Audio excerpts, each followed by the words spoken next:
Hey, Kathleen here. So last I left you in my Marpe Journey to Better Sleep saga was 5 days after my October 9th Marpe procedure. And I talked about how I was blending food and the scraping of the screws and all that. So October 9th is when I got the Marpe put in.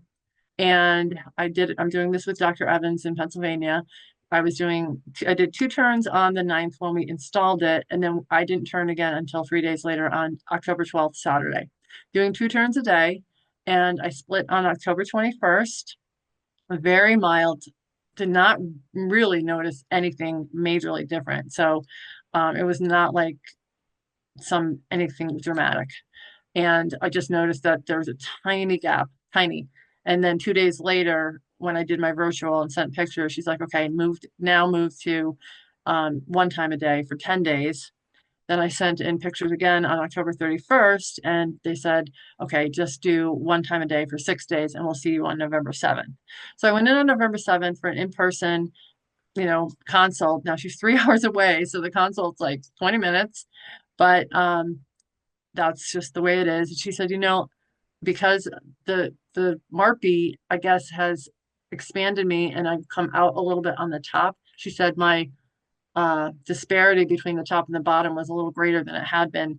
And she really thought, if I was going to consider lower jaw surgery, she would expand me a little more because I think she was thinking I would stop at 3 millimeters. I was just doing 3 millimeters. So she said, I'd like to go a little more. Let's do 10 more days. No, yeah, 10 more turns, and then I was going back on November 21st, which was 2 weeks later. So 10 more turns, one time a day.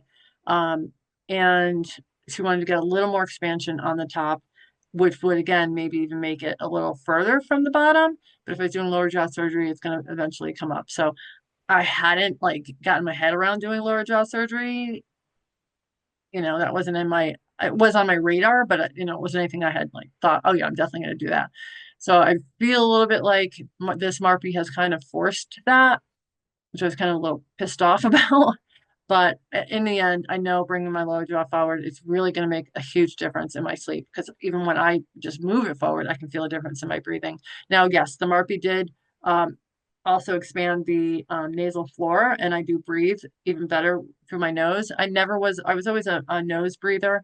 I was not a mouth breather, but I definitely noticed a big difference. So I go tomorrow in person to do a double appointment, records and scan and braces. So it's possible I'll be done with all my turning, and then in 4 weeks, maybe I get the arms cut off because I am still not biting down all the way and chewing.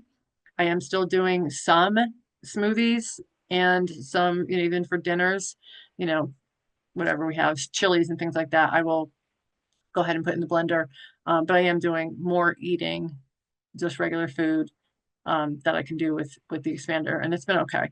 So anyway, that's my progress. If you have any questions, if I didn't cover anything or you're thinking of any questions that I didn't answer, feel free to drop them in the comments. I'll be happy to answer them.